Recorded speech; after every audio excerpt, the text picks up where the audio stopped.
Hi guys, my name is Stephanie and you're highly welcome to my YouTube channel. So in today's video I'll be sharing with you guys how I actually made this top with asymmetric neckline and then a ruched effect by the side. So if you're interested to know how I made this step by step, please keep watching till the end and don't forget to subscribe to my channel, like and also share as well. So for this tutorial, I have my materials that I'll be making use of at the course of the project, and of course I have the fabric I'll be making use of, this white crepe fabric. I actually got it 1 yard, but I used part of it for the bows that I made my dinner gown with. If you actually watch the video on the channel, so this is the remaining fabric that I'll be making use of to sew the top with. So I've gone ahead to fold it into form, both the back and the front piece together, and then I'm just going to draw a straight line at this upper side, which will serve as my starting point. Okay, so this is going to be my starting point, and then I'm going to be marking from there downward to my waist line, which is 15 inches. I've marked the 15 inches, and then from that 15 inches I mark down to 8 inches, which is my hip point, and then I have remaining 3 inches at the downside, and I'm just going to leave it like that because the top is going to have ruched effect, and then I need the extra inches, so the remaining 3 inches is going to be like that. And then I'm going ahead to draw a straight line from the hip point and then from the waistline to connect it to this side. And now I'm going to be dividing my shoulder. My shoulder is 15 divided by 2 is 7.5. I've gone ahead to mark it right there. So I'll be extending it because it's going to be drop shoulder sleeve. So I have 5 inches altogether. So if you have more than 5 inches, please make it more than 5 inches because the 5 inches will not actually drop much, but it's going to be like a cut together sleeve, and I've added the 5 inches. And I also go ahead and mark the neck width of 3 inches. I'll go ahead and mark it, and then I'll also be marking the neck depth of 3 inches as well, and I'll go ahead and connect it just the same way you see me doing in this video. So the next thing is that from where the shoulder 7.5 inches top, I'm going down by 1 inch, and then I will use my ruler from where the neck width actually stop. I'm going to be connecting it all the way to that 1 inch, and then I will draw a straight line just slanting the shoulder just the same way you see like this in this video. And then from that shoulder slope, I'm marking 8 inches. That's actually how wide I want the arm opening to be. I marked 8 inches from the slanted line, and then I'll go ahead and divide my bust measurement by 4. I'll mark it, add half an inch for ease, and then 1 inch for sewing allowance because the dress is going to be free. There's not going to be zipper on it. And then I'll also divide my waist by 4. Divide my waist measurement by 4. I'll mark it and then add half of an inch for ease, and then 1 inch for sewing allowance as well. And I'll also be doing the same thing on the hip line as well. I'll divide my hip by 4. I'll go ahead and mark it, add half of an inch for ease, and then 1 inch for sewing allowance. So guys, from that hip line, I'm just going to connect it straight to the 3 inches that I added at the downside, and then I'll just go ahead and connect all the points together, starting from the bust to the waist to the hip and then to the downside. But from this point, it's actually not going to be straight. It's going to be like a kind of curvy. I'm going to curve it from that side so that it will be more relaxed and balanced. So from the bust point, I'm just marking it all the way to the waist and then connecting it to the hip point. I used my ruler, but I'm using my free hand to just blend everything in so that it will not end up being like sharp from that waistline. So that's what I did. And then from this connection, this armhole, I'm just going to connect it like this because it's not going to be straight. I'll just curve it just the same way you see me doing in this video. All right, that's actually what I did.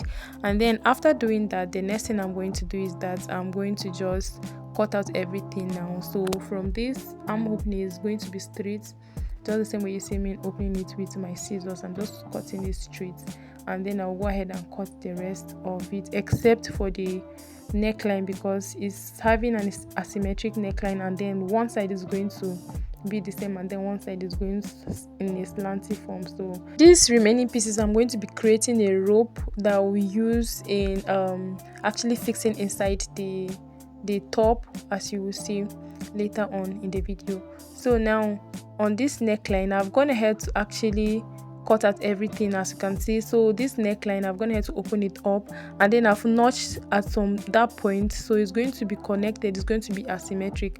All right, so from this one, you choose one side, the side that you actually decide to slant it from. So from there, I'm going to mark in by 4 inches because there's still going to be a fold on the sleeve. Okay, so by the time I fold it, it's still going to be lesser than that 4 inches. It will be around 3.5 or so. So like I said, I went there to notch it so that I will know where exactly the neckline from this other side is going to stop. So I will just use my curved ruler to just place it exactly where I actually notch, and then I will just curve it all the way to the side that I actually mark. So this side that I actually mark, if you actually don't want to measure it from that side, you can start from the notched part. Okay, so you will just measure down depending on how you actually want the asymmetric distance to fall down, how you want your shoulder to actually show. But this is actually how I made mine, and it was actually okay for me. So now I'll just go ahead and cut out everything. I'll cut it out. So this is what I have. So both the back and the front is actually on each other. So one side is going to fall down, it's going to be as in asymmetric form, and then one side is going to be normal. So now I'll just go ahead and fold it into two. I will double fold it and sew it all the way around, and I will do the same thing to the other side. Or if you have a piece that you can actually turn the neckline with, it will also be okay. So I'll be folding the sleeve from the sleeve opening as well, but that's when I actually join the shoulder. Then I'll also go ahead and double fold the downside as well. So guys, that's actually what I'm taking this to my sewing machine to do. So for these pieces that are left, I'm going to also be cutting them. I'll also be using them to cut and then make the ropes that will be going inside the top to actually create the ruched effect. So from here, I'm just marking 1.5 inch. I will go ahead and mark 1.5 inch all the way around, but because the pieces are not long enough, I will have to cut 4 different ones so that I'll be able to join them. So I'll mark 1.5 and then I'll go ahead and cut it. After I cut it, I'm going to be using this piece as a template to cut the rest of the pieces. Okay, so that's what I'm going to do. I'm using this as a template to cut these other ones. So this is what I have after I was done. I'm going to be placing this one on it and then sewing it. When I'm done, I'll fold it and sew it on my sewing machine. I'll do the same thing to this one as well. So guys, I'm actually done doing that. I'm done sewing from the neckline. I'm done with the both pieces, back and the front.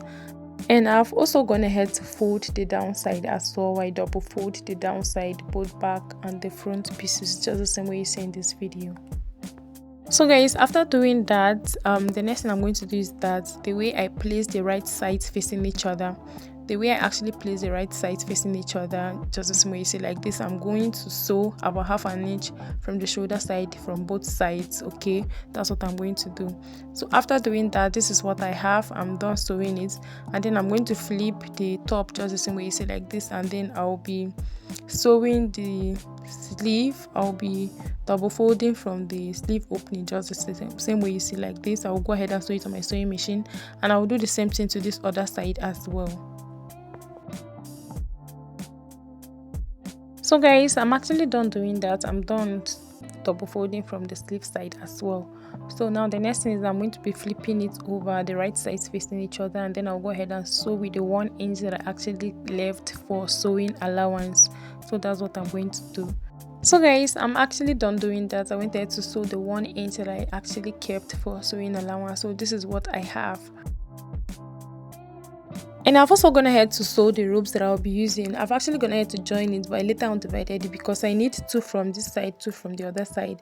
So now I'm going ahead to open this sewing allowance.